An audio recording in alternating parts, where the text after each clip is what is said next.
What's up, everybody? Welcome to another episode of Who Gives a Dram.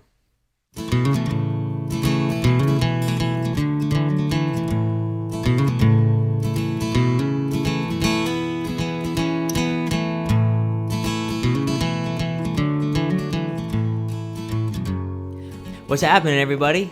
Welcome to episode 14. And as you can tell, I got a big old smile on my face because I have completed a project that I've been working on for a while now. Probably for like a solid month. I've been planning and seeing how it's all going to work out. But I finally got a somewhat proper podcast room / whiskey room / studio set up where I can record a lot of different things that I take part in, and I can do it comfortably in a room that I like to be in and everything. So very happy, and it's awesome. I love it. But anyways, welcome again, episode 14.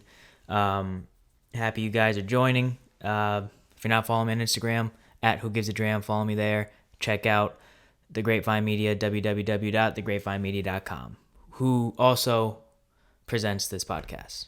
Gotta say that too. But anyways, I'm your host, Connor, and today we are going to be talking some whiskey, talking some stuff, talking some, who knows, man. I got a few notes of stuff I want to talk about.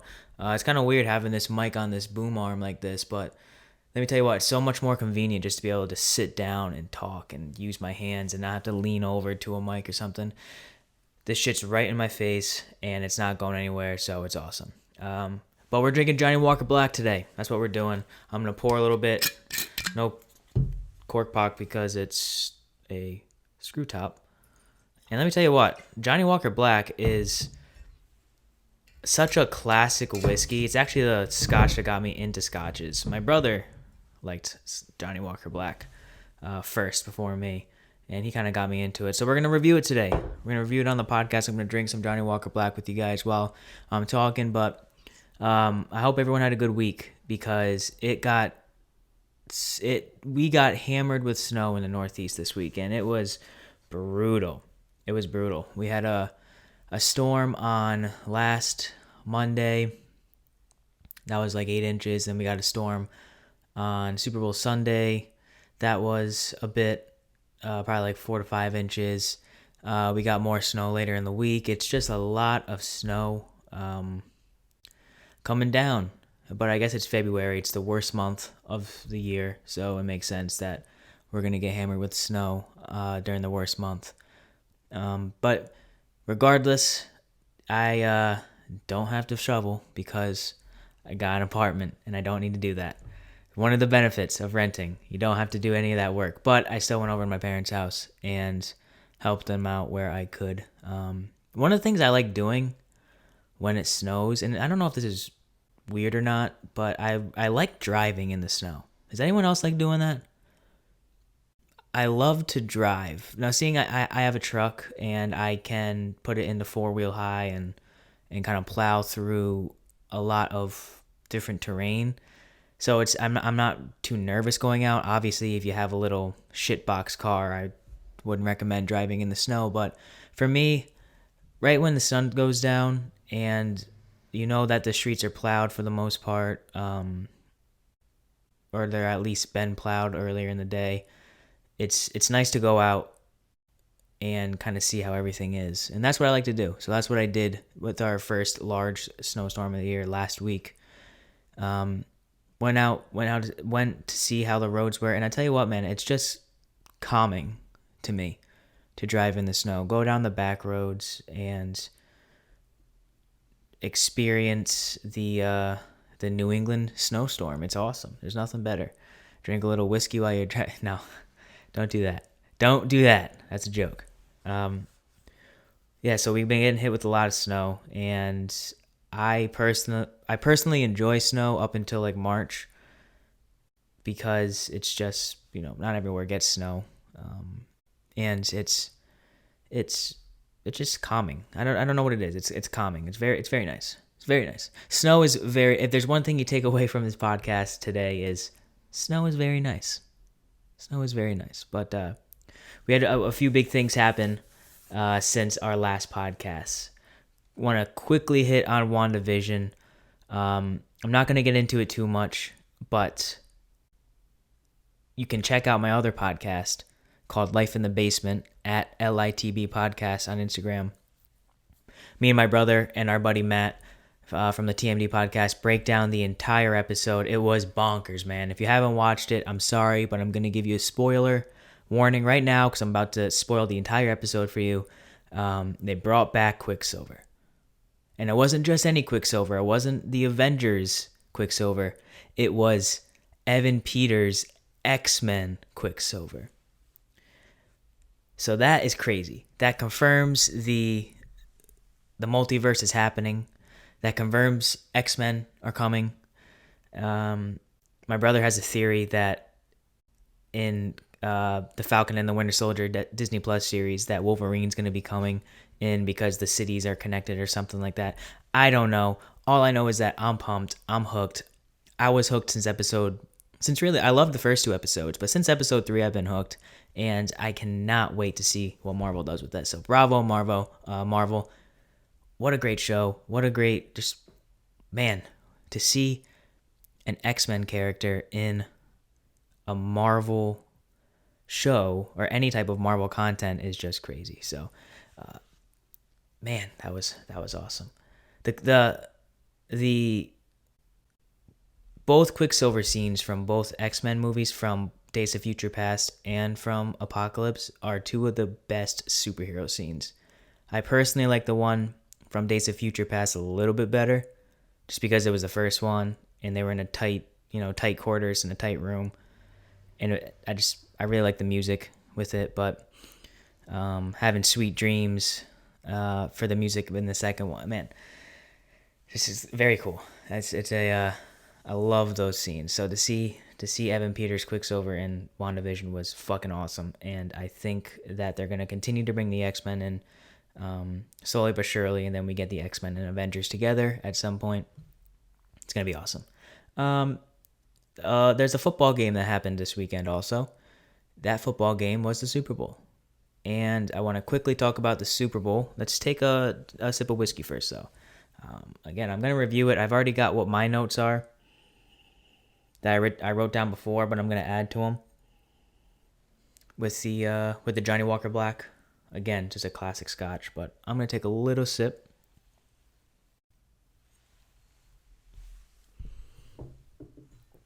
The good thing about the arm, too, is that if you're watching the video podcast you just saw, I can pull the mic away from my face so you don't hear me sniffing and swallowing. I think that's pretty gross. But anyways, the Super Bowl. Tom Brady. He's got to be the greatest of all time now, right? Is anyone arguing the fact that Tom Brady is the greatest quarterback of all time? And if you are, what you doing? Because 7 Super Bowls in 10 appearances. I mean, I don't know if I've gone 7 for 10 in anything in my life. Well, that's not true. I was the captain of the undefeated Mystic Middle School basketball team, along with my buddies Jackson and Jack. The 3 of us were the captains, and we went undefeated. Best middle school team in southeastern Connecticut. So, just a humble brag there. Nothing, I mean, don't get me wrong. That was the last time I ever played organized basketball, so I went out on top. You got to go out on top. And Brady, I thought Brady was going to go on top. I thought he might retire if he won the Super Bowl, especially, I mean, what were the odds that he was going to win the Super Bowl and also the Super Bowl MVP? He should have just went out on top, I think. I mean, he's not that type of competitor. I think he wants to win more. I think he sees the potential in the Bucs. Their defense, though, the Bucs defense, they should have gotten the MVP trophy, because to hold the Chiefs to 0 touchdowns in a Super Bowl is like, I can't even imagine how. I didn't think that was possible. The Chiefs are so talented and the Chiefs are so good that I thought it would be a high scoring game, even though the Bucs defense is really good, one of the best in the league, if not the best in the league. The fact that the defense really won that game for the Bucs. The defense were the MVPs, but I'm not mad at Tom Brady getting MVP. I mean, he's Tom Brady. Threw for 3 touchdowns, I think. 3 touchdowns, Probably 200 something yards. I don't have the stats up, and I'm not gonna go get the stats because I don't care that much. But it was nice to see Tom Brady win. That's coming from a New York Giants fan as well. Yes, I'm a Giants fan. I've liked the Giants since I was a kid. My mom liked the Giants. My grandfather liked the Giants. So I've liked the Giants forever. And but I have nothing but respect. And I actually love Tom Brady. I think he's great. So um, it was awesome to watch that. It was awesome to watch how good Patrick Mahomes is under pressure as well, because he was under pressure all game. And when he made that throw where he was falling down and he was essentially sidearm like half of the Asian pitchers in the MLB, you know how they like come down and their knuckles scrape the ground? I feel like that's all Asian pitchers in the MLB that do that. Randy Johnson kind of had a weird sidearm motion as well, but that's the unit. That's Randy Johnson.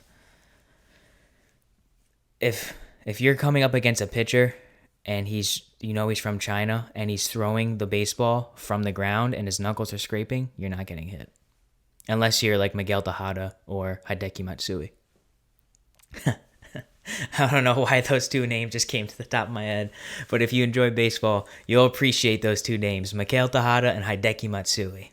But when Patrick Mahomes made that throw, wow, that was so impressive and one of the most athletic things I've seen a quarterback do in a long time. And don't forget, I'm 24, so I've seen a lot of football.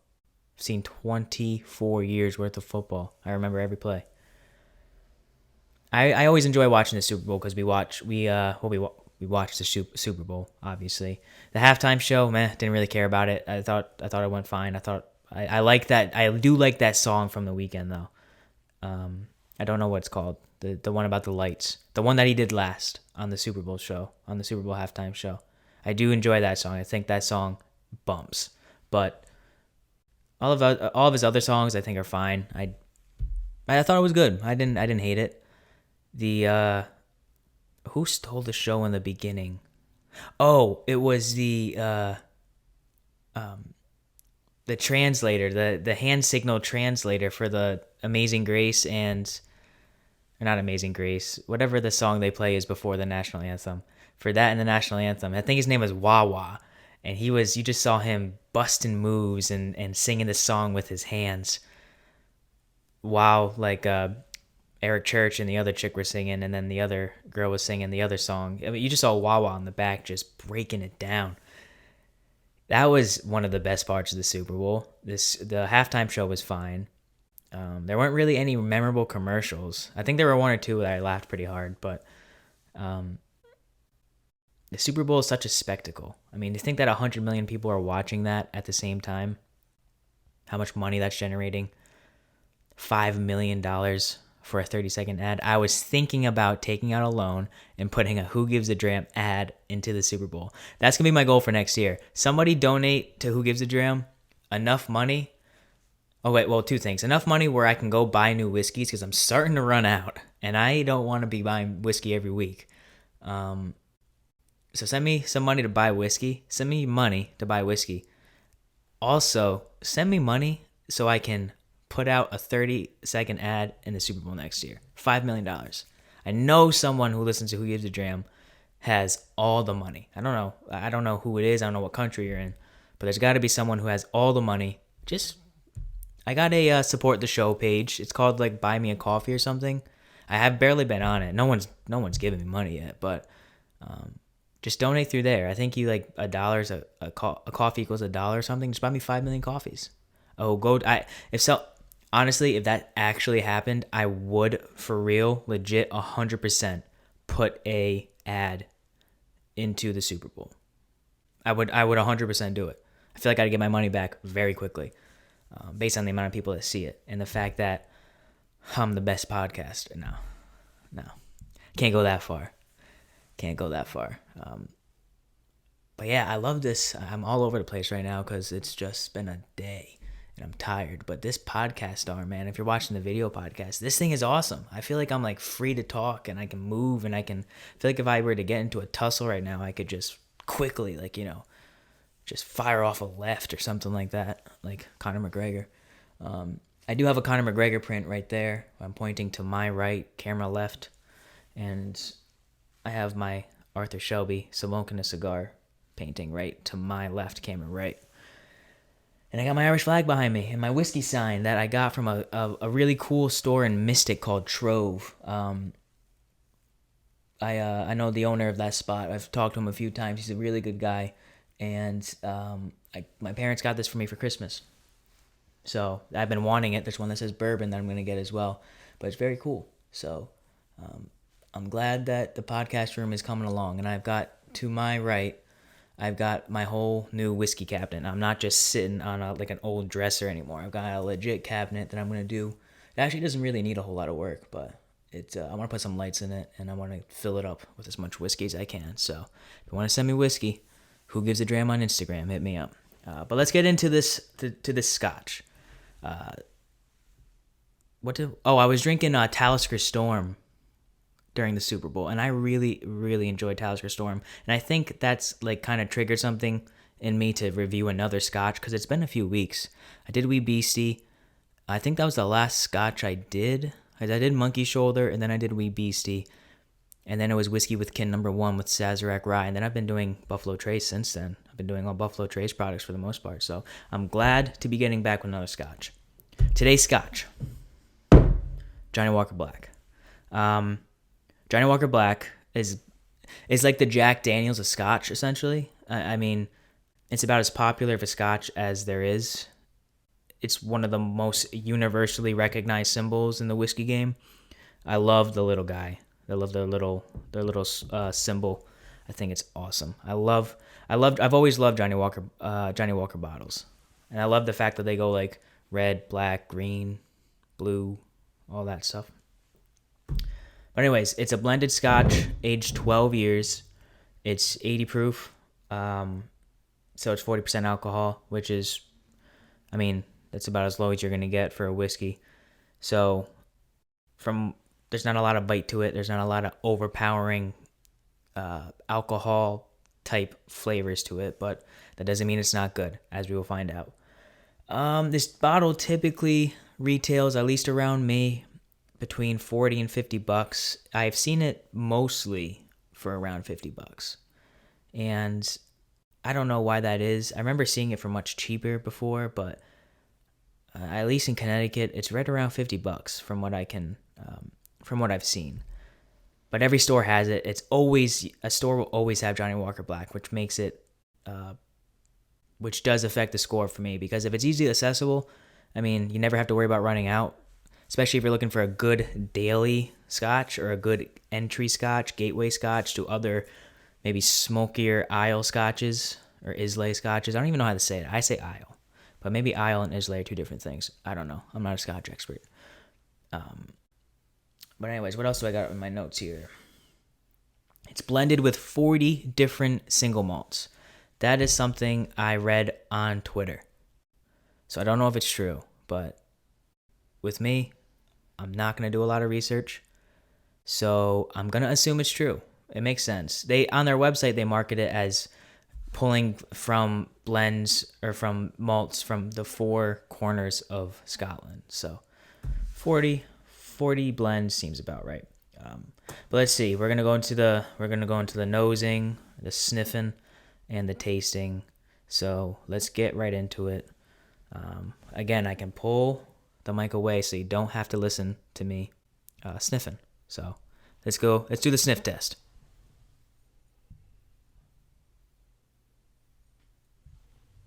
Yeah. When I first started drinking Johnnie Walker Black, I remember it being, maybe it's just because I was naive and I hadn't drank a lot of whiskey, but I remember it being very smoky, and I don't get that anymore. I actually get quite the opposite. I get a lot of sweetness, some fruit and floral notes to it. Very, very light smoke, more peat than smoke. For something being called Johnnie Walker Black, you would think smoky and earthy and dirt and smog and dip spit. You would just think like something that you would just like skin a tree and liquefy it, and that's what you're drinking. But no, it's actually very, very nice on the nose.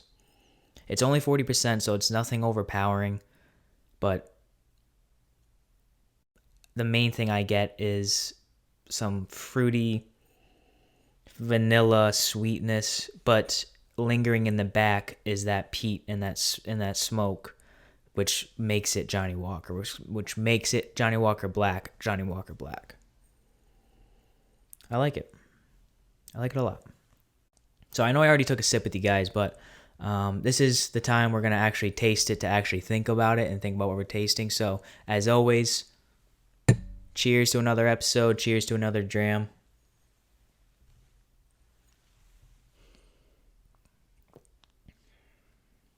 Oh, that's good. That's very good. I forgot to pull the mic away, so sorry if you heard me drink it, but yeah. That's so good. That is so good. I've always loved Johnnie Walker Black because, especially now that I've been drinking more consistently some very heavy, peaty, smoky whiskeys. This is a walk in the park. It's nothing. Again, it's only 80 proof, so it's nothing overpowering, but it's got the perfect amount of every flavor it's trying to portray. Again, I get a lot of candy, butterscotch, vanilla notes to it. It's a bit heavier on the palate than it is on the nose. Again, and I prefer higher proof bourbons. That's my drink of choice, a higher proof bourbon. Speaking of that, I'm picking up a bottle of Elijah Craig Barrel Proof today. Can't tell you how excited I am about that. I'm gonna drink it tonight. So to me, this is not what I gravitate towards, but for a scotch, it's freaking awesome, especially if you're looking to go into a gateway route. If you're looking to enter into scotch, this is one of the scotches you want to go with. I also reviewed Monkey Shoulder. One of my first reviews was Monkey Shoulder. They actually posted me on their Instagram. They hit me up and asked me to use my Christmas picture on their Instagram. So I am featured on the Monkey Shoulder Instagram. If you go onto their Instagram, you'll find me. And the way you can tell is because not only am I holding a bottle in front of the Christmas tree, but you can see my fat toe thumbs. My toe thumbs are unmistakable. If you see some toe thumbs, most likely it's me. But it's such Johnnie Walker Black and Monkey Shoulder are such great entry-level scotches because A, they're blends, so you're getting a little bit of everything, and B, they're lower in alcohol volume. They're very pleasant. With Monkey Shoulder, I get a bit more. I don't get as much smokiness as I do with the Johnnie Walker Black, but I get a lot of what that butterscotch, vanilla-y taste to it. This I get that. I also get that butterscotch vanilla, but what makes it different is that underlying smoky peatiness that you would expect from an Isle Scotch. Let's take another sip.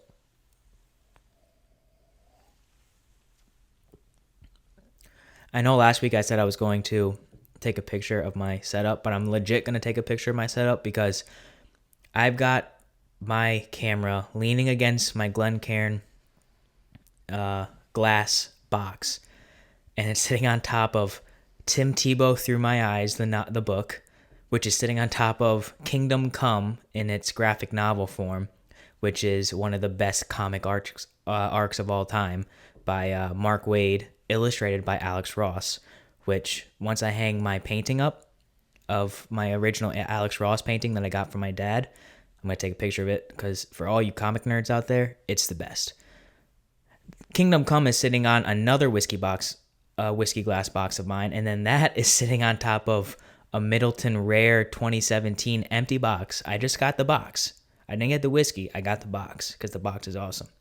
Which is sitting on about, I can't see it because it's underneath the table, 3 or 4 other big fat books, which is sitting on top of a coffee table. And my phone is on the top of all that recording this. So if you're watching the video podcast, just know that I went through a lot of trouble to get this shit on YouTube. So the least you can do is throw me a like. I'm going to take another sip because I forgot what I was thinking about when I was rambling on about my camera angles.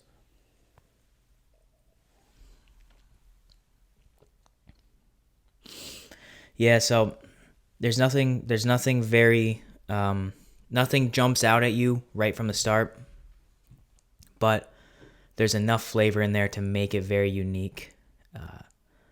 It's so good. I mean, if you haven't picked up a bottle of Johnnie Walker Black yet, you definitely should. I like to start the night. If I'm going to be drinking scotches, I start with Johnnie Walker Black to get that initial kind of like a little bit of everything, and then I'll jump into Speyside or the Isle Scotches or the Highland Scotches. I'll jump into the single malts that really give you each individual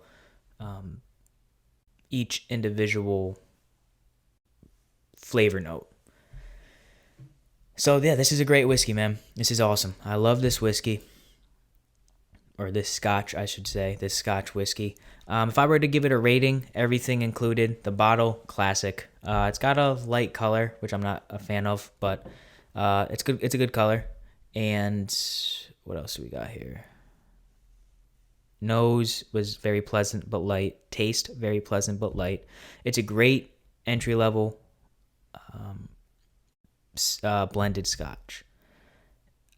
I like the taste a bit better than Monkey Shoulder, but Monkey Shoulder is a bit less inexpensive. But at the end of the day, if you're going to be paying a few extra bucks for something that you think tastes better, then I think it deserves a higher score. I gave Monkey Shoulder a 7.9. I've gone in podcasts since then saying it might have been too high of a score. Maybe, maybe not, but I stick by my word. Monkey Shoulder is a 7.9. But Johnnie Walker Black, the whiskey we're drinking today, I'm giving an 8.0. So if you're looking for a entry-level blended scotch, this is the way to go. And you should definitely pick up a bottle. So I will be reviewing some more Johnnie Walkers as the days go on. I have not a full bottle of blue, but I have blue that I can take a little dram of. I've got some double black. I've got some gold. And I think I got the 18 year. So there's a lot of different Johnnie Walker Blacks for every type of palate. So there's really no way you can go wrong with Johnnie Walker Black, or with Johnnie Walker in general. But Johnnie Walker Black is probably one of, if not my favorite, Johnnie Walker varieties. So anyways, it's time to end this thing. So I appreciate you guys tuning into the podcast. As always, follow me on Instagram at Who Gives a Dram. Shoot me a message. Let me know what you think about the podcast. Make sure you're subscribed on Apple Podcasts and Spotify. Throw me a rating. That really does help. And leave a review. Anything you guys do really helps the podcast out. So just give me your feedback. I want to know what y'all think. I know there's a lot of new listeners now, so just let me know what you think. I'm always looking for recommendations. I'm always looking for anything that can help me out as a podcaster. But as always, I'm letting my brother Nick Bossy play me out, who I might be meeting with soon. To get on the podcast, maybe. So look out for that episode. But he's going to play me out, Pretty New Diamond. You can find that single on Spotify and Apple Music and everywhere else you listen to music. I don't know. But thank you guys so much. I appreciate the support. I appreciate everything you guys do for me. I love producing this podcast for you guys. Enjoy the rest of your week. I will catch you next week. Take care. Up in New England, that girl sure loved me. We got together and brought things to life. So I did buy her a pretty new diamond. Ask that sweet woman if she'd be my wife.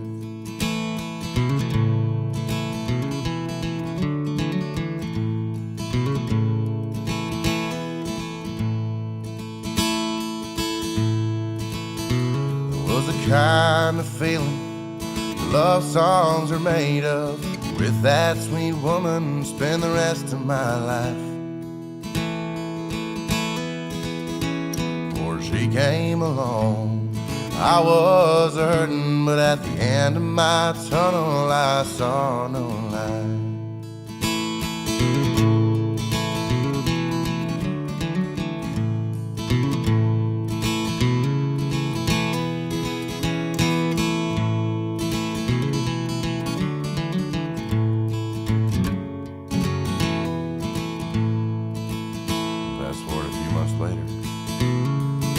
broke my heart and I can't keep going. Guess I'll just sit here and get drunk tonight.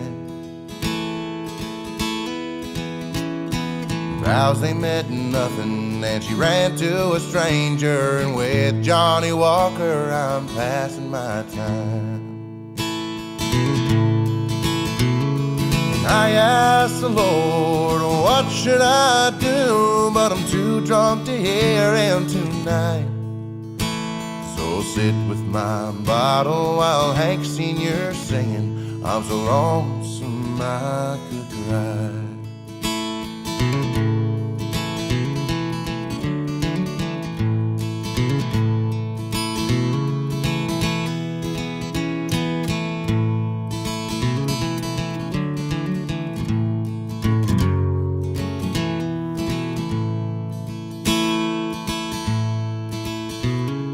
She gave me back that pretty new diamond and broke my heart a second time.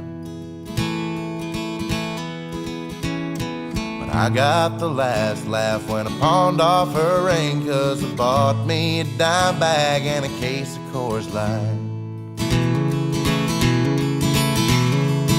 I asked the Lord, what should I do? But I'm too drunk to hear him tonight.